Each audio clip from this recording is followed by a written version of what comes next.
এই তো গত 2022-এ মে মাসের দিকে আমরা ফায়ার সার্ভিস অ্যান্ড ইমার্জেন্সি থেকে একটা রিক্রুটমেন্ট বেরিয়েছিল।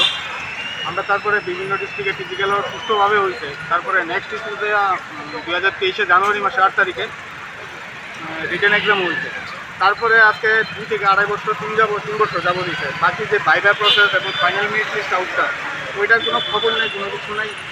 আমরা অনেকবার সেক্রেটারি সিএমের সাথে দেখাশোনা কথা বলছি, তারপর কোনো পারমিশন পাইছি না। অ্যাপ্লিকেশন দিয়েছি, আমরা ফায়ার সার্ভিস ডিরেক্টর স্যারের সাথে 5-6 বার দেখা করেছি, কোনো কিছু হয় না। এই ইলেকশন কালকে ওইটা এরকম করে বোর্ড চেঞ্জ দিয়েছে, একটা বোর্ড আসলো, বোর্ডটাও চেঞ্জ দিয়েছে, কোনো আপডেট পাইতেছে না। স্যার আমরা কী করতাম? আমরা তো ইলেকশনে আমরা যে ভোট দিই এখন রানিং গভর্নমেন্টে, ওইটা তো আমরা কী লেগে দিই?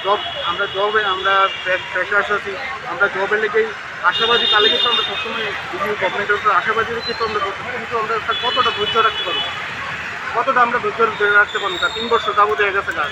একজন বেকারকে আসলে এই করে দেওয়ার বলতে কুতুরা বাড়িতে ফ্রাস্ট্রেশন নাই, ওই জিনিসটা 3 বছর যাবো দিলে সেটা কি চাও? আমরা চাইছি যে